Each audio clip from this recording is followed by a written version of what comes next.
بسم الله الرحمن الرحيم. الحمد لله رب العالمين، والصلاة والسلام على أشرف الأنبياء وسادة الأتقياء وسيد المرسلين سيدنا وحبيبنا محمد وعلى آله وأهل بيته وصحبه أجمعين. أما بعد، فقد قال الله تبارك وتعالى: الذين يأكلون أموال اليتامى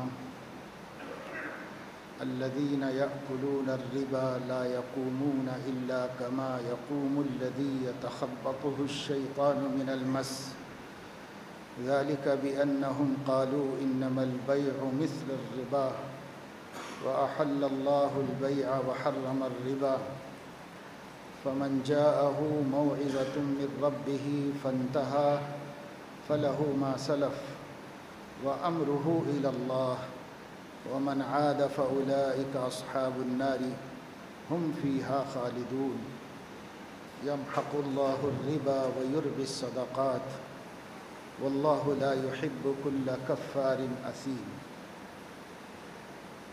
صدق الله العظيم.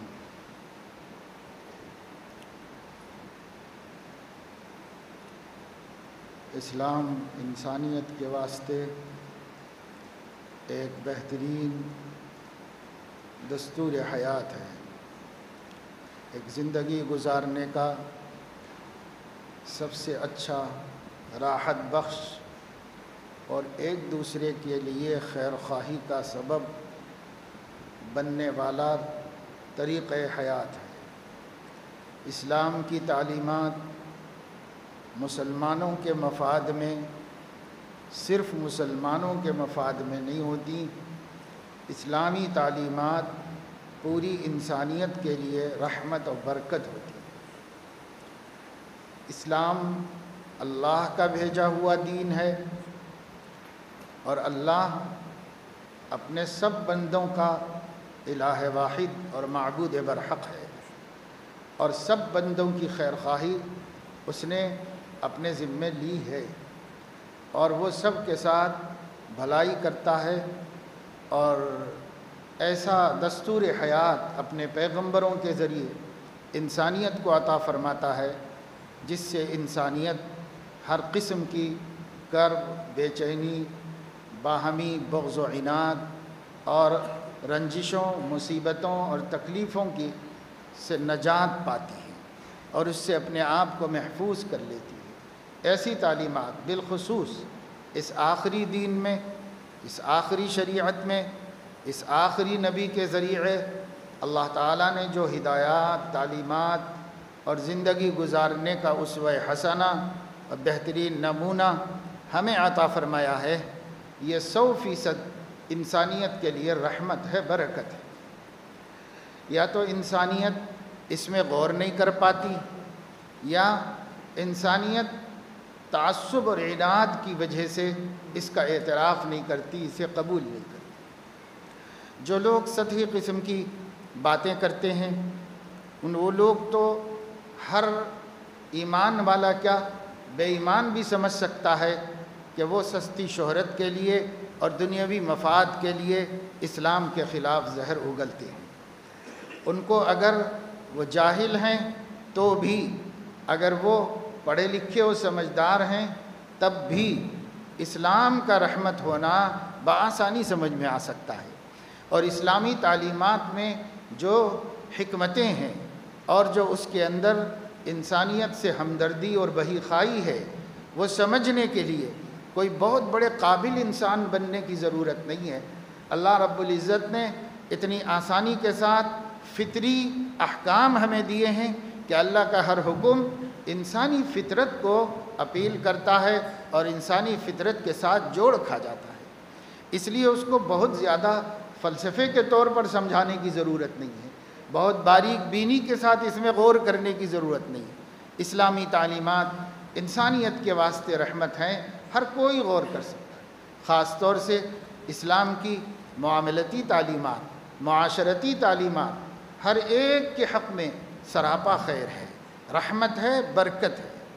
جن چیزوں میں انسان کو شبہ ہوتا ہے جہاں انسان کو کوئی غلط فہمی ہوتی ہے، اگر وہاں پر انسان اللہ کی دی ہوئی تعلیم کو اصل جگہ پر یعنی کتاب و سنت میں سمجھ کر پڑھنے کی کوشش کرے تو اسے وہ اشکال ہی نہیں پیدا ہوتا، اسے وہاں پر کوئی کسی قسم کا اعتراض نہیں ہو سکتا، اشکال بھی نہیں ہو سکتا۔ اللہ تعالیٰ نے اپنے احکام کو حکمت کے ساتھ بیان فرمائے کہ اس میں کیا حکمت ہے، اس میں کیا مصلحت ہے، اللہ نے اس کو کھولا و بیان کیا۔ اور اگر کہیں اللہ رب العزت نے اجمالی طور پر حکم دیا ہے تو ذرا آدمی اس کو سماج کے اندر چلتے ہوئے نظام زندگی پر رکھ کر دیکھے تو اسے سمجھ میں آئے گا جو سسٹم انسانیت میں چل رہا ہے وہ تکلیف دہ ہے، اور جس سسٹم کی اسلام سفارش کرتا ہے وہ سب کے لیے آرام اور راحت کا سبب ہے۔ اگر آدمی ٹالی کر کے دیکھے، دونوں میں تقابل کرے اور دونوں کو ایک ساتھ رکھ کر دیکھے تو وہ خود بخود سمجھ میں آئے گا۔ اس کو بہت سمجھانے کے لیے کسی لیکچر کی ضرورت نہیں ہے، کوئی بہت بڑے فلسفی کو بیان کرنے کی ضرورت نہیں۔ اب یہی دیکھیے کہ اسلام میں انسانیت نے پورے سماج میں جو لین دین اور معاشیات کا نظام پہلے چلتا تھا اسلام سے، اور اسلام کے بعد بھی اب دنیا کے اندر رائج ہے اور چل رہا ہے، یہ پہلے بھی تھا اور اب بھی ہے۔ اس وقت پوری دنیا کا جو فائنانشل سسٹم ہے، جو معاشی اور مالیاتی نظام ہے دنیا کا، یہ خالص ربا اور سود کے اوپر مبنی۔ پہلے بھی یہی تھا، اسلام سے پہلے بھی سارا مالیاتی نظام ساہوکاروں کے ہاتھ میں تھا، دولت مندوں کے ہاتھ میں تھا۔ چند مالدار، چاہے وہ مشرک ہوں چاہے وہ یہودی ہوں، چند مالدار ساری رعایا اور ساری قوم کی دولت کے خود مختار اور مالک بن کر بیٹھے ہوئے تھے، اور جس طرح چاہ رہے تھے ان سے چھین رہے تھے، ناجائز طریقے سے۔ سودی نظام پر انہوں نے سب کو جکیڑ لیا تھا، لوگوں کا مال اپنا مال نہیں رہ گیا تھا، ان کی مجبوریاں، ان کی پریشانیاں ان لوگوں کو، ان کی غربت مجبور کر دیتی تھی کہ وہ مالداروں سے قرض لیں اور اپنی زندگی کے ضرورتوں کو پورا کریں، اور اپنی زندگی بھر کی محنت اور کمائی کو ان مالداروں کے اس احسان کے بدلے میں سود کے نام پر دیتے چلے جائیں، اور بھرتے رہیں۔ ایک وقت ایسا آتا تھا کہ آدمی کو کمانا پڑتا تھا تو اس لیے کمانا پڑتا تھا کہ وہ اپنی ساری کمائی ساہوکار کو دیتا رہے، جس نے سود دیا ہے اس کو دیتا رہے۔ یہی سب مکے میں ہوتا تھا اور یہی مدینے میں ہوتا تھا۔ مدینے میں یہودی ساہوکار بنے بیٹھے تھے، دولت کے اوپر گنجا سانپ بن کے بیٹھے ہوئے تھے، اور وہ اپنا مال لوگوں میں تقسیم کر دیتے تھے قرضوں کے نام پر، اور پھر اس کے عوض میں ان سے منفعت کے نام پر پیسہ لیتے تھے، اور اگر وہ بیچارے نہیں دیتے، مقررہ میعاد گزر جاتی تو اس کو بڑھا دیتے تھے اور بڑھا دیتے تھے، پھر اس وقت بھی نہیں دیتے تو اور بڑھا دیتے تھے، یوں بڑھا چڑھا کر اس کی ساری دولت اپنے لیے کر لیتے تھے، اس کا گھر، اس کا مکان، اس کی جائیداد، سب کچھ ان کو گروی رکھ دینی پڑتی تھی، اس واسطے کہ سود بڑھتا چلا گیا۔ یہ نظام سراسر عذاب تھا انسانیت کے اوپر، سراسر ظلم تھا اور زیادتی تھی۔ ایسے ظالمانہ نظام میں انسانیت سسکیاں لے رہی تھی، انسانیت تڑپ رہی تھی، اور حضور اکرم صلی اللہ علیہ وسلم تشریف لائے تو آپ نے انسانیت پر سے ہر ظلم کی چٹان اتار کر نیچے رکھی۔ قرآن مجید میں اللہ رب العزت نے آپ صلی اللہ علیہ وسلم کی تعریف کرتے ہوئے فرمایا وَيَضَعُ عَنْهُمْ إِصْرَهُمْ وَالْأَغْلَالَ الَّتِي كَانَتْ عَلَيْهِمْ، وہ توق جو گلوں میں پڑی ہوئی تھی ان بوجھوں کو نکال کر کے باہر کیا، اور جو وہ بوجھ جو ان کے سروں پر پڑا ہوا تھا اس بوجھ کو نکال کر اتار کر کے انہیں ہلکا کر دیا۔ حضور علیہ السلام اسی لیے تشریف لائے، اور انسانیت کے ہر بوجھ کو ہلکا کر دیا اور انسانیت کے گلوں سے غلامی کا، مجبوری کا، بے بسی کے طوق نکال کر پھینک دیے اور انہیں آزادی کا مژدہ سنایا۔ یہ حضور علیہ السلام کی تشریف لانے کے بعد انسانیت کو نعمت ملی، انسان آزاد ہوئے، اور ٹھیک وہی نظام جس کو ختم کرنے کے لیے حضور اکرم صلی اللہ علیہ وسلم تشریف لائے تھے، اور آپ نے اس مالیاتی نظام کو جو یہودیوں اور مشرکوں نے، بلکہ ائمۃ المشرکین نے، جیسے آج کے زمانے کے جو اپنے آپ کو حقیقی مشرک سمجھتے ہیں، اپنے آپ کو سچا ہندو سمجھتے ہیں، جو ان کا نظریہ ہے پیسے کے سلسلے میں کہ سارے ملک کی دولت بٹورو اور کچھ مالداروں کا خزانہ بنا دو، جو نظریہ برہمنوں کا ہے وہی نظریہ مکے کے چودھریوں کا تھا، وہی نظریہ ائمۃ القریش کا تھا، وہی نظریہ مشرکوں کے سرداروں کا تھا اور یہودیوں کا تھا۔ آج بھی پوری دنیا پر یہودیوں کا یہی نظام قائم ہے، اور اس ملک کے اندر مشرکوں کا یہی نظام قائم ہے۔ جب سے یہ موجودہ سرکار حکومت کر رہی ہے، لوگوں کا اپنا مال وہ بے حفاظت ہو گیا۔ لوگوں کا اپنا مال اگر اپنے پاس رکھتے ہیں تو بھی چھن جائے گا، اگر وہ قاعدے کے مطابق وائٹ منی کے طور پر بینکوں میں رکھتے ہیں تو بھی چھن جائے گا۔ نہ وہاں ان کا مال ان کا رہ سکتا ہے، نہ کہیں چھپا کے رکھیں تو وہ بلیک منی کے نام سے چھپ کے رہ سکتا ہے۔ یہ مال بھی چھن جائے گا، اور یہ مال بھی چھن جائے گا اور ملک کے چند دولت مندوں کی تجوریوں میں چلا جائے گا۔ باقی سب لوگوں کو اپنے مال پر اپنا حق نہیں جتا، اپنے مال کو اپنا کہنے کا حق نہیں ہے۔ یہ نظام بتائے بغیر، بنائے بغیر ملک میں ایسا ہی کر دیا گیا ہے، اور اس وقت ایسا ہی چل رہا ہے نظام۔ اور یہ صرف ہمارے ملک کی حد تک ہے برہمنوں کا سسٹم، اور پورے عالم کے اعتبار سے، پوری دنیا کے اعتبار سے وہ یہودی چھائے ہوئے ہیں، سارے ملکوں پہ چھائے ہوئے ہیں، ساری کمپنیز پہ چھائے ہوئے ہیں، ساری دنیا کے بڑے بڑے فرم، فیکٹریز، کارخانے، دنیا کے بڑے بڑے شاپنگ مالز اور دنیا کے بڑے بڑے کارخانے سب یہودیوں کے پاس اپنی دولت گروی رکھا دینے پر مجبور ہے۔ وہ خود گروی ہیں اور اپنی دولت ان کو دے دینے پر مجبور ہے۔ کسی کا مال اپنا مال نہیں ہے، کہنے کو کہا جا سکتا ہے کہ صاحب فلاں نے اتنا کمایا، فلاں کا اتنی کمائی ہوئی، فلاں کی اتنی کمائی ہوئی، لیکن حقیقت کے اعتبار سے اگر دیکھا جائے تو یہ بات بالکل غلط نہیں ہے کہ وہ دنیا کے چند مالداروں کی دولت بن گئی۔ کمائی کسی نے بھی کمایا ہو، وہ دنیا کے چند مالداروں کی دولت بن گئی۔ انہیں اطمینان ہے کہ یہ سب ہمارا مال ہے۔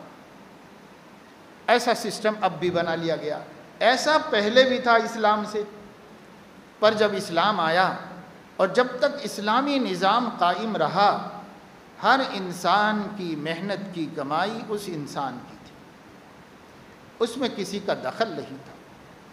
اللہ تبارک و تعالی شانہ مالک ہے۔ اسلام کا تصور یہ ہے، مسلمانوں کا عقیدہ یہ ہے کہ ہمارا تو کچھ بھی نہیں ہے، سب اللہ کا دیا ہوا ہے۔ ما بکم من نعمت فمن اللہ، قرآن کہہ رہا ہے تمہارے پاس جو بھی نعمت ہے وہ اللہ کی عطا کی ہوئی ہے۔ ہم بھی یہی مانتے ہیں کہ ہمارا کیا ہے، سب اللہ کا عطا کیا ہوا ہے، لیکن اس کے باوجود اللہ تعالیٰ ہمارے مال کو ہمارا کہتا ہے، اور اللہ تعالیٰ ہمارے مال کو لا تأکلوا اموالکم بینکم بالباطل، اللہ تعالیٰ فرمانا تمہارے مال آپس میں ناحق مت کھا جاؤ، مت ہڑپ کر لو، ہے تو اللہ کا مال، لیکن اللہ کہہ رہا تمہارا مال، اموالکم لا تؤتوا السفہاء اموالکم التی جعل اللہ لکم قیاما، تم اپنا مال نادان بچوں کے حوالے مت کرو جو زندگی کا قوام ہے اور جس پر آدمی کی اپنی زندگی کی پٹری ہے، جس پر گاڑی چلتی ہے. یہ تمہارا مال، تم اس کو ضائع مت کرو. تو تمہارا مال تمہارا بار فرما. یوصیکم اللہ فی اولادکم، اللہ تعالیٰ تمہارے مال میں تمہاری اولاد کے واسطے تاکید فرماتا ہے کہ اس طرح مرنے کے بعد بانٹا جائے گا. اسے ہمارا مال فرمایا اللہ. تو اللہ تعالیٰ کا جو دین ہے اسلام، وہ جس کا مال اس نے حلال طریقے سے کمایا تو اسی کا قرار دیا جاتا ہے. اگر اس کی ملکیت میں حلال طریقے سے آ جائے تو اسی کی ملکیت قرار دیا جاتا ہے. اور اللہ رب العزت کچھ غریبوں کا حق اتنا تھوڑا، اتنا مختصر کہ کسی کو ناگوار بھی نہ ہو اور کسی کو اتنا دینا تکلیف دہ بھی نہ ہو، اتنا مختصر سا حق اس کے اندر رکھا. وہ بھی خود نہیں لیا، اس کو بھی غریبوں کو دینے کے لیے فرما دیا کہ بھائی تمہارے ساتھ تمہارے ہی جیسے بھائی بند جیتے ہیں، ان کا کوئی نہ کوئی تو حق ہونا چاہیے. یہ مال جب تم کہتے ہو کہ میں نے دیا ہے تو میری سفارش سے ان کو دے دو جو محتاج ہیں اور غریب ہیں. تو ایک قابل قبول انداز میں بہت چھوٹی سی مقدار 2.5%، 2.5، وہ بھی اگر اتنی جمع ہو اور اس پر بھی 1 سال گزر جائے اور ہمارے یوز میں نہ آئے، تب کتنی رعایتوں کے ساتھ اور کتنی سہولتوں کے ساتھ ہمارے مال میں تھوڑی سی زکوٰۃ اللہ پاک نے رکھی. اور اس کے علاوہ ہمارا مال نہ ہماری حکومت لے سکتی، کوئی امیر المومنین ہمارا حکمراں ہمارا مال ہماری خوشی کے بغیر نہیں لے سکتا. کوئی ہمارا مال ہم سے زبردستی ٹیکسز لگا کے چھین نہیں سکتا. کوئی ہم سے انکم ٹیکس نہیں لے سکتا، کوئی ہم سے سیل ٹیکس نہیں لے سکتا. اسلامی حکمراں کو اس کا اختیار نہیں دیا گیا، کیونکہ جس کا مال ہے اس کی خوشی کے بغیر حلال ہے. لا يحل مال امرئ مؤمن الا بطیب نفس منه، کسی مومن کا مال اس کی دل کی خوشی کے بغیر حلال ہے. حضور اکرم صلی اللہ تعالی علیہ وسلم نے ایک مرتبہ ایک سفر میں ایک قبیلے سے جنگ کی، اور اس جنگ کے بعد ان سے مال غنیمت حاصل ہوا، فتح ہو گئی اور مال غنیمت حاصل ہوا. اور وہاں سے بہت سے جنگجوؤں کو گرفتار کر کے لایا گیا جو اس زمانے کے تمام قوموں کے جنگی قوانین کے مطابق فاتح قوم کے غلام باندیا ہو جاتے. وہ صرف اسلام نے تو شروع کیا ہی نہیں ہے، یہ پہلے سے قائم تھا غلام باندیا بنانے کا نظام. اسلام نے مصلحتاً کچھ دن تک باقی رکھ کر پھر اس کی ایسی فضیلتیں بیان فرمائیں، آزاد کر دینے کی اور ان کو تعلیم دینے کی اور ان کو غلامی سے نکال دینے کی، کہ وہ خود بخود ختم ہو گیا اسلام. بعد میں دنیا والوں نے قانون بنا دیا. اسلام نے حکمتاً اس کا قانون نہیں بنایا، لیکن اس کو ترغیب دے کر ختم کرا دیا اسلام. تو اب اسلام نے یہ جو نوجوان جو جنگجو تھے، جو لڑنے آئے تھے، وہ لڑنے آئے ہوئے لوگ، وہ سب کے سب جوانوں کو قید کر لیا، اور جو مال ملا وہ سب انہوں نے اپنے قبضے میں لے لیا. وہ قوم شکست کھا گئی اور بھاگ گئی. حضور علیہ الصلاۃ والسلام 30 دن تک مسافرت میں انتظار فرماتے رہے اس بات کا کہ شاید ان لوگوں کو اتنے بڑے نقصان کا احساس ہو اور وہ آ کر مسلمان ہو جائیں اور ہم سے معاملہ صاف کر لیں اور ہم ان کا مال بھی ان کو دے دیں، ہم ان کے جو قیدی ہیں وہ بھی واپس کر دیں. تو ازراہ ترحم، مہربانی کر کے 30 دن وہیں سفر میں ٹھہرے رہے. ایک ایک دن انتظار کیا کہ شاید یہ قوم کو عقل آ جائے گی، شاید ان لوگوں کی سمجھ میں آ جائے گا، لیکن ان لوگوں کو سمجھ میں آیا نہیں. 1 مہینے کے بعد آپ نے وہ مال مجاہدین میں تقسیم کر دیا جو اسلام کا قانون تھا، اس کے مطابق مجاہدین میں تقسیم کر دیا، اور وہ غلام باندیاں بھی تقسیم فرما دی. جیسا اسلام کا نظام تھا ویسے تقسیم کر. تقسیم ہو جانے کے بعد کچھ لوگ آئے اور آ کر کہنے لگے کہ یا رسول اللہ، ہم مسلمان ہو جانا چاہتے ہیں، ہم دین اسلام کو قبول کر لینا چاہتے ہیں، ہمیں مسلمان بنا دیجئے اور ہمارے قیدی ہم کو واپس کر دیجئے، ہمارا مال ہم کو واپس کر دیجئے۔ تو حضور علیہ الصلاۃ والسلام نے فرمایا بھلے مانسو، 1 مہینہ اسی امید میں یہاں ٹھہرا رہا، چاہتا تو میں فوراً چلا جا سکتا تھا یہاں سے، لیکن تم لوگوں کی مہربانی کرنے کے لیے ٹھہرا۔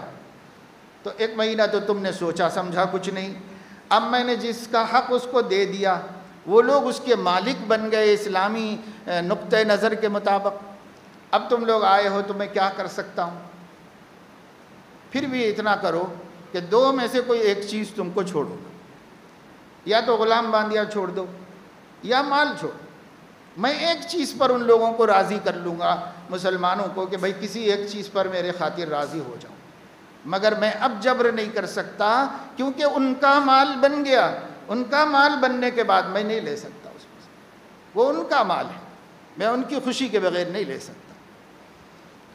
ان لوگوں نے کہا کہ مال تو ہم چھوڑ دیتے ہیں، لیکن ہمارے غلام باندیا ہمارے واپس کروا دیجئے، تاکہ ہمارے بچے اور ہمارے خاندان ہمیں واپس آ جائے۔ تو آپ نے فرمایا ٹھیک ہے۔ تو کچھ سرداروں کو بلایا، ان سے پوچھا دیکھو بھائی ایسا ایسا ہوا ہے، میرا جی بھی یہ چاہ رہا ہے کہ کوئی ایک چیز تو ان کو واپس کر دیں، انہوں نے اسلام بھی قبول کر لیا ہے، لیکن یہ تو اس سے پہلے کی محرومی ہے جو ان کو ان کے کفر کے زمانے میں ہوئی ہے، اس لیے ایک چیز واپس کر دو، میرا جی ایسا سمجھتا ہے، مگر مال تمہارا ہے، تمہاری مرضی ہے، میں زبردستی نہیں۔ ان لوگوں نے کہا یا رسول اللہ آپ کہیں اور ہم قبول نہ کریں، ہم بخوشی قبول کریں، ہم خوشی سے راضی ہیں اس کے واسطے، ابھی سب لا کے آپ کے حوالے کر دیتے ہیں۔ تو حضور علیہ السلام نے فرمایا تو تم لوگ کہہ رہے ہو، یہ مال تمہارے اکیلے کا تھوڑا ہی ہے، جا کر اپنے اپنے قبیلوں سے پوچھ لو، یہاں میرے سامنے میری وجہ سے ہو سکتا ہے دباؤ میں کہہ دیں، اس لیے وہیں خیموں میں جاؤ اور خیموں میں جا کے اپنے قبیلوں سے پوچھو وہ کیا کہتے ہیں، ان کے دل کی خوشی ہے کہ نہیں ہے۔ تو وہ لوگ گئے اور اپنے قبیلوں کو یہ بات بتائی، ہر قبیلے والوں نے کہا اللہ کے نبی ایسا چاہتے ہیں، ہم خوشی سے راضی ہیں، ہم دے دینے کے لیے واپس کر دینے کے لیے تیار ہیں۔ پھر انہوں نے اطلاع دی، تب آپ نے واپس کروائے۔ آپ اس سے اندازہ کریں وہ امیر المومنین ہی نہیں ہے، حاکم اسلام ہی نہیں ہے، وہ مسلمانوں کی آنکھوں کی ٹھنڈک اور دل کا سکون ہے، وہ مسلمانوں کے لیے اپنی جان مال سب قربان کر دینے کے قابل ہیں، اور کر کے دکھایا صحابہ کرام نے۔ لیکن پھر بھی یہ اسلام کا انصاف ہے کہ جس کا مال ہے اس کے مال میں اللہ کا نبی بھی دخل نہیں دے رہا ہے، اللہ کا نبی بھی دخل نہیں دے رہا اس میں، اور یہ کہہ رہا تمہاری خوشی ہے تو سودا ہے، اور تمہاری خوشی نہیں تو کچھ نہیں، کیونکہ تمہارا مال ہے۔ تو دیکھیے اسلام میں مال کو اتنا تحفظ دے دیا گیا، ہر آدمی کے مال کو اتنا تحفظ دیا گیا ہے، لیکن آج دنیا کا جو سسٹم ہے اس میں کسی کے مال کو تحفظ حاصل نہیں، نہ حکمرانوں سے تحفظ حاصل ہے اور نہ سود خوروں سے تحفظ حاصل۔ سود خور تو اتنے سنگ دل ہوتے ہیں کہ ان کے سینوں میں کہا جا سکتا ہے کہ وہ دل نہیں رہ گئے ہیں، دل پتھر بن گئے۔ اور علماء نے فرمایا اسلام میں سود اسی لیے حرام ہے کہ سود خور کا دل وہ پتھر ہو جاتا ہے، اس میں کچھ نرمی باقی نہیں رہتی، اس میں کچھ انسانیت نوازی باقی نہیں رہتی۔ اور دوسرے یہ کہ سودی سسٹم کی وجہ سے ساری معیشت کا نظام درہم برہم ہو جاتا ہے۔ لوگ اگر یوں پیسے دے دے کر کے اس پہ کمانے لگیں تو پھر کھیتی باڑی کون کرے گا، پھر محنت مزدوری کون کرے گا، یہ سارا نظام تباہ و برباد ہو جاتا ہے۔ اس لیے رحمت یہی ہے کہ جس کا مال اس کا مال ہو اور ہر ایک کے مال کو پورا تحفظ دیا جائے، اور یہ مال اگر کوئی خرچ کرے تو کسی کا مال اس مال کے معاوضے کے بغیر حلال نہ رکھا جائے۔ اسلام نے یہ قانون بنایا، کسی کا مال معاوضے کے بغیر حلال نہیں۔ اور سود کی تعریف یہ کی گئی مال کے ذریعے مال کمانا بغیر معاوضے کے، مقابلے میں کوئی چیز نہیں ہے، پیسہ ہے اور پیسے کے مقابلے میں پیسہ اور بڑھ کے پیسہ نہیں ہو سکتا۔ اسلام کہتا ہے 1000 روپے کے مقابلے میں 1000 روپے ہی ہو سکتے ہیں، ایک پائی بھی بڑھ کر نہیں ہو سکتا ہے 1000 کے مقابلے میں۔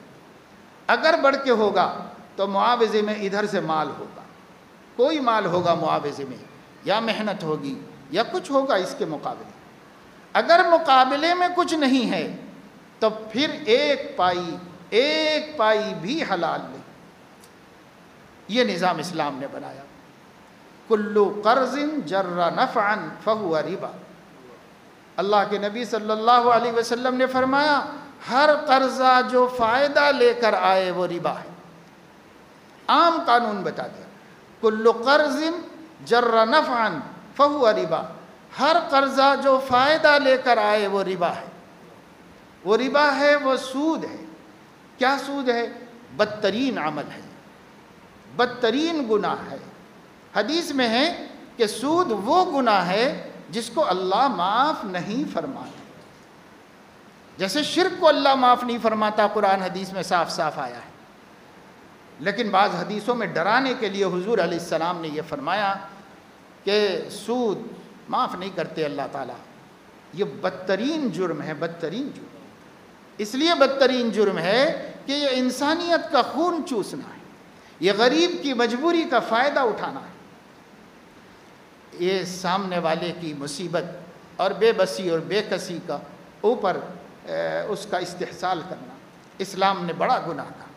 اللہ تعالیٰ نے فرمایا فَإِن لَمْ تَأْذَنُوا فَإِن لَمْ تَفْعَلُوا فَأْذَنُوا بِحَرْبٍ مِّنَ اللَّهِ وَرَسُولِهِ۔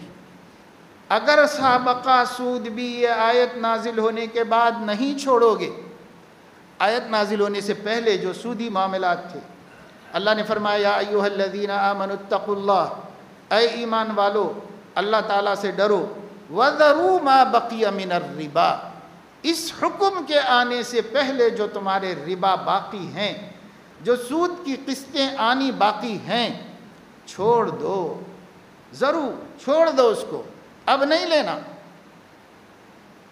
ان کنتم مؤمنین، اگر تم ایمان والے ہو تو اس پر عمل کرو۔ اب یہ بہت سخت وارننگ تھی، وَذَرُوا مَا بَقِيَ مِنَ الرِّبَا إِن كُنتُم مُؤْمِنِينَ، اگر مومن ہو تو یہ بات ماننی پڑے گی، جو پچھلے بقائے ہیں سود کے وہ بھی چھوڑ دینے پڑیں گے، وہ بھی لینے کی اجازت نہیں ہوگی تم کو۔ فَإِن لَمْ تَفْعَلُوا، اور اگر اس آیت کے نازل ہونے کے بعد کوئی آدمی اپنا سابقہ سود نہیں چھوڑتا اور وہ یہ کہتا ہے کہ کم سے کم پرانا معاملے میں تو لے لوں، میں واپس سود وصول کر لوں، تو فَأْذَنُوا بِحَرْبٍ مِّنَ اللَّهِ وَرَسُولِهِ، اللہ اور اس کی رسول سے جنگ کرنے کے لیے تیار ہو جاؤ، اللہ رسول سے جنگ کرنے کے لیے تیار ہو جاؤ۔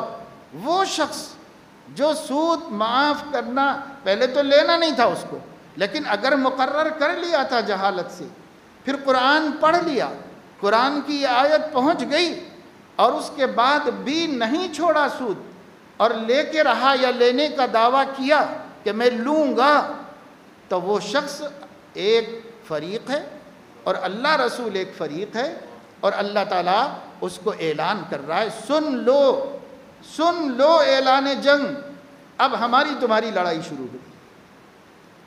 اللہ آسمانوں سے لڑے گا اور تم زمین پہ لڑو اور مقابلہ کرو اللہ سے، اللہ کے ساتھ تمہاری ہماری جنگ ہے۔ اللہ فرما رہے میرے ساتھ جنگ کرو، فَأْذَنُوا بِحَرْبٍ مِّنَ اللَّهِ وَرَسُولِهِ۔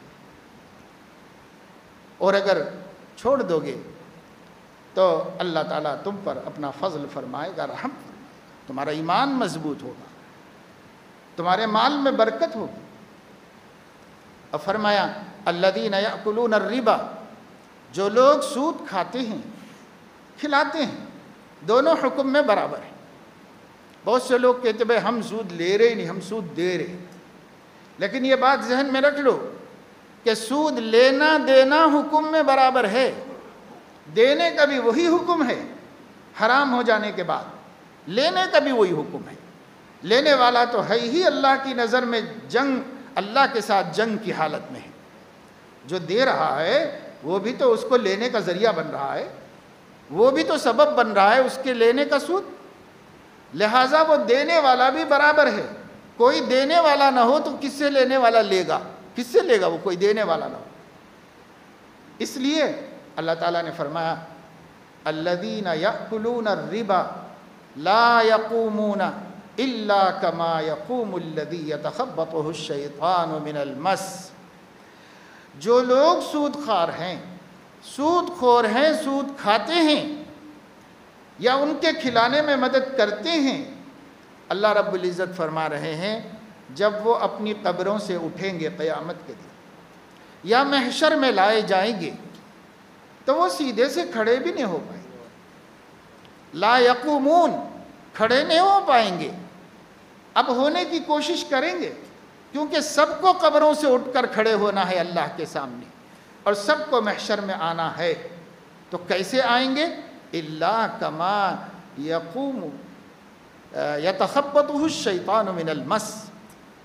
ایسے اٹھیں گے جیسے کسی پہ شیطان مسلط ہو گیا ہو، جن چڑھ گیا ہو، وہ اٹھ نہیں پا رہا ہو، گر جا رہا ہو اور وہ بوجھ نہیں برداشت کر پا رہا ہو، ایسے کھڑے ہوں گے. اور اس کی وضاحت حضور اکرم صلی اللہ علیہ وسلم نے حدیث میں یوں دی کہ ہمیں جب جبرائیل معراج میں لے کر گئے تو ہمارا گزر ایک ایسی قوم پر سے ہوا جس کے پیٹ بڑے بڑے کمروں کی طرح تھے. ایسی قوم تھی جن کے پیٹ بڑے بڑے کمروں کی طرح تھے اور اس کے اندر آگ، سانپ، بچھو بھرے ہوئے تھے اس کے جو باہر سے نظر آ رہے ہیں. ایسے بڑے بڑے پیٹ، اور ان پیٹوں کی وجہ سے کھڑے ہونا چاہتے ہیں مگر کھڑے نہیں ہو پا رہے ہیں، گر جا رہے ہیں. کما یتخبطہ الشیطان من المس. گر جا رہے ہیں مگر کھڑے نے کوشش کر رہے، پھر کھڑے رہے، اپنے پیٹوں کو سنبھال رہے اور کھڑنے کی کوشش کر رہے لیکن کھڑے نہیں ہو پا رہے. تو اللہ تعالیٰ نے فرمایا، یعنی حضرت نبی کریم صلی اللہ علیہ وسلم نے حضرت جبرائیل سے پوچھا یہ کیا تماشا، یہ لوگ تو اتنے قابل رحم حالت میں ہیں، کیا ہو رہا ہے یہ؟ کہا کہ یہ سود خور لوگ ہیں، یہ سود خور لوگ ہیں، قیامت تک ان کے ساتھ یہی معاملہ ہوگا مرنے کے بعد سے، اور پھر اللہ فیصلے کریں گے تو جو سزا جہنم میں ہوگی وہ الگ ہے. یہ فیصلوں سے پہلے کی حالت جو ہمارے نبی کو اللہ نے آنکھوں سے دکھائی، یہ حالت ہے سود خوروں. اسی کو قرآن کہہ رہا ہے لا یقومون الا کما یقوم الذی یتخبطہ الشیطان من المس. ایسا کیوں؟ ذالک بانہم قالوا انما البیع مثل الربا. یہ سزا اس لیے دی جائے گی کہ ان کو جب ہم نے ربا سے منع کر دیا تو وہ ہم کو سبق سکھا رہے ہیں اور کہہ رہے ہیں کہ فائدہ بھی تو ربا ہی ہے. بیع میں بھی تو یہی ہوتا ہے، خرید و فروخت میں بھی تو یہی ہوتا ہے کہ آدمی ایک مال بیچتا ہے، دوسرا مال لیتا ہے، یا ایک مال کو بیچتا ہے اس کے عوض میں پیسے لیتا ہے تو بچاتا ہے نا. بھئی 10 روپے کی چیز لایا 12 روپے میں بیچ دیا تو 2 روپے بچاتا ہے نا. تو جیسے بیع میں ہوتا ہے ویسے ہی بھی تو میں 10 روپے دے کر کے 12 روپے قرضہ لے رہا ہوں واپس، تو اس میں بھی تو وہی ہوا، اس میں بھی تو وہی ہوا، دونوں میں فرق کیا ہے؟ انما البیع مثل الربا. حالانکہ احل اللہ البیع وحرم الربا، حالانکہ اللہ نے بیع کو حلال کیا اور ربا کو حرام کیا. تو گویا تم اللہ کو سکھاؤ گے، اللہ کو سکھاؤ گے. اللہ حکمتوں کو زیادہ جانتا ہے، اللہ حقیقتوں کو زیادہ جانتا ہے، یا تم زیادہ جانتے ہو؟ تم کہہ رہے ہو یہ بھی وہی بات ہے وہ بھی وہی بات ہے، اس میں کیا فرق ہے؟ تم یہ کہہ رہے ہو اور اللہ یہ کہہ رہا ہے کہ ایک حلال ہے ایک حرام ہے. اگر کسی چیز کو اللہ حلال کرے تو اس کے علم جانتا ہے کہ وہ کیوں حلال ہے، اور کسی چیز کو حرام کرے تو اس کے علم میں وہ سراسر نقصان دہ ہے، انسانیت کے لیے سراسر مصیبت ہے، اس لیے اللہ اس کو حرام کرتا ہے. تو اللہ نے فرمایا میں نے تو ربا کو حرام کیا، اب بیع کو حلال کیا. بیع کرو، تم محنت کرو، سامان لاؤ اسی پیسے کا، اور قرضے دے کے پیسہ بڑھا کر لینے کے بجائے مال لاؤ، دکان کھولو، کاروبار کرو، تجارت کرو، پیسہ لگاؤ. اب پیسے کے پیچھے محنت کرو اور پھر اس چیز کو معاوضہ بنا کر اس معاوضے میں منفعت حاصل کرو، وہ حلال ہے تمہارے واسطے، چاہے کتنا کرو، کروڑوں کماؤ، اربوں کماؤ، بیع کر کے کماؤ، تجارت کر کے کماؤ، اربوں کماؤ۔ اللہ کو کسی مقدار مقرر نہیں کی کہ میرے بندے اس سے زیادہ کے مالک نہیں بن سکتے۔ حکومت مقرر کر رہی ہے، ہندوستان کے قانون کے مطابق 50% آمدنی حکومت کی ہے۔ قانون کے مطابق جو لوگ کماتے بڑی ہوئی تنخواہ کتنی ہے بھائی؟ 1 لاکھ روپے، آپ کو کتنے ملتے؟ 50,000 ملتے۔ 50,000 تو ٹیکسوں میں کٹ کٹا کے برابر ہو جاتے ہیں، 50 ہی ہاتھ کو لگتے ہیں اور 50 کٹ کٹا کے برابر ہو جاتے ہیں۔ کیوں؟ وہ حکومت کہتی ہے وہ ہمارا حق ہے، لیکن اللہ تعالیٰ فرماتے ہیں ہم نے کوئی حد مقرر نہیں کی، کتنا ہی کما لو۔ اگر آپ اتنے کے مالک ہیں تو آپ انکم ٹیکس پیئی ہیں کہ نہیں ہیں؟ آپ نے ریٹرن داخل کیا کہ نہیں کیا؟ قانون کو حق ہے کہ وہ آپ کا محاسبہ کرے، آپ کے کاروبار کو سیز کر دے، آپ کی تحقیق کرے، اور آپ نے اگر دیا ہے تو ٹھیک ہے، اور اگر آپ نے اتنا جتنا حکومت نے مقرر کر دیا اپنی کمائی میں سے نہیں دیا تو آپ مجرم ہیں، آپ قابل سزا ہیں، اور آپ کا پیسہ گورنمنٹ لینے کا حق رکھتی ہے کہ وہ آپ کا پیسہ لے لے اور اس پر مزید اتنا سود لگا دے اور جتنا چاہے سود لگا کر آپ سے واپس کرے۔ لیکن ہمارے اللہ نے ہمارے مال پر کوئی اپنا قبضہ نہیں جتایا اور اپنا حق نہیں بتایا، بلکہ اللہ نے یہ فرمایا ہم تحفظ فراہم کرتے ہیں کہ تمہارے مال کو ہمارا نبی بھی نہیں لے گا اور امیر المومنین بھی نہیں لے گا، تمہارا مال کوئی بھی نہیں لے گا۔ اللہ تعالیٰ نے ہمارے مال کو تحفظ فراہم کیا ہے اور ہماری دل کی خوشی کے ساتھ، آخرت کے اجر کے وعدے کے ساتھ ہم پر صدقات رکھے ہیں۔ تم اپنے ہاتھ سے کر لو صدقہ، تم اپنے ہاتھ سے غریبوں کو دے لو، صدقہ کر لو، ان صدقوں سے آخرت میں دوں گا تم کو اجر۔ یہ مال کچھ نہیں، اس سے کہیں زیادہ دوں گا، وہ دولت دوں گا جو آخرت میں کام آنے والی ہے۔ تو وہ تو اللہ نے ہمارے اختیار میں دے کر ہمیں ثواب کمانے کی ترغیب دے کر ہمارے ذریعے سے کرایا۔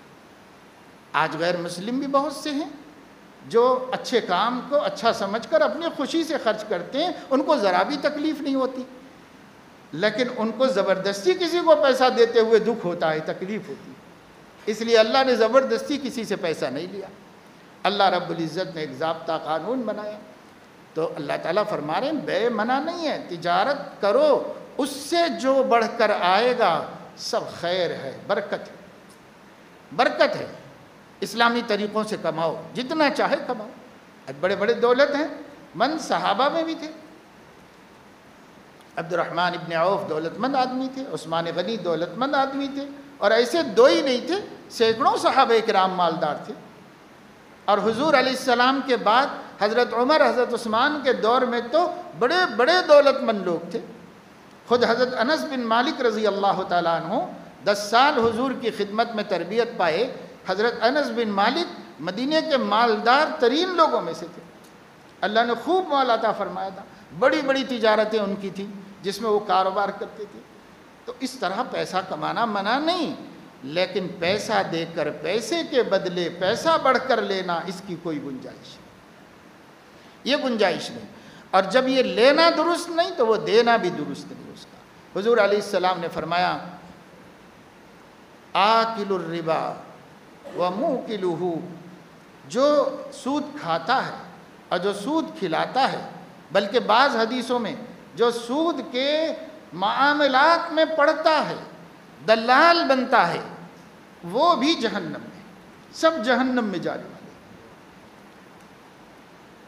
البتہ شارحین حدیث نے فرمایا اگر وہ اس کو نہیں معلوم تھا کہ یہ سودی کاروبار ہے تو شاید اس کو اللہ معاف کر دیں گے، دلال، لیکن معلوم رکھ کر اس نے دلالی کی تھی تب تو اس کو اللہ معاف نہیں کریں گے۔ وہ سود لینے والا، وہ سود دینے والا، وہ درمیان میں پڑنے والا، سب جہنم میں جانے والے، سب جہنم میں جانے والے۔ بعض حدیثوں میں آیا ہے وَقَاتِبِيهِ وَشَاهِدِيهِ، گواہ بننے والے بھی اور اس کا دستاویز تیار کرنے والے بھی، پیپر تیار کرنے والے، گواہ بننے والے، سب کے سب جہنم میں جائیں۔ اس قدر سخت معاملہ ربا کا ہے۔ اسی لیے تو حضور اکرم صلی اللہ علیہ وسلم نے فرمایا سود کا 1 درہم کھانے والا 46 مرتبہ زنا کرنے والے کے برابر ہے۔ آج کتنے بڑے بڑے شریف لوگ ہیں لیکن یہ زنا کر رہے ہیں، یہ گناہ کر رہے ہیں۔ ایسی بدترین وعیدیں قرآن و حدیث میں آئی ہیں کہ ایسی بدترین وعیدیں کسی اور چیز کے لیے۔ اس لیے حضور علیہ السلام نے فرمایا فَلَكُمْ رُؤُوسُ أَمْوَالِكُمْ، اگر پہلے سے ایسا کام کر رہے تھے تو اپنا راس المال تو لے لو، جتنا ہمارا اصل ہے وہ تو لے لو، اس کے بعد کچھ بھی نہیں لینا۔ حضور اکرم صلی اللہ علیہ وسلم نے حجۃ الوداع میں سود کے حرام ہونے کا اعلان فرما دیا۔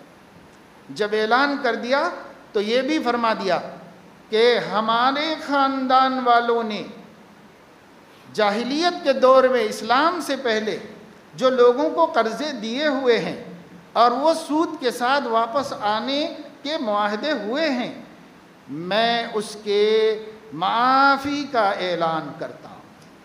آپ نے عام اعلان کر دیا اور فرمایا سب سے پہلا سود جو معاف کیا جا رہا ہے وہ آل عباس کا سود معاف کر رہا ہوں، عباس بن عبد المطلب کا سود معاف کر رہا ہوں۔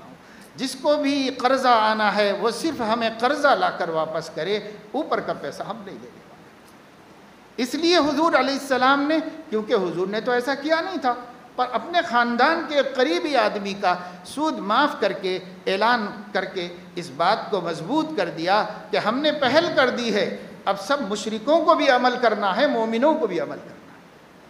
اس واسطے کہ اس وقت تک مکے میں بہت سے لوگ ابھی کافر تھے، ان کو بھی یہ ہدایت دی کہ یہ سود والا حکم صرف مسلمانوں کا نہیں ہے، یہ سود والا حکم پوری انسانیت کے لیے رحمت ہے، اس لیے سب انسان اس پہ عمل کریں گے، ہم سب کو کروائیں گے، جتنے بھی ہماری حکومت میں ہیں سب پر ہم اس کی پابندی کرائیں گے۔ یہ حضور علیہ السلام نے اعلان فرمایا۔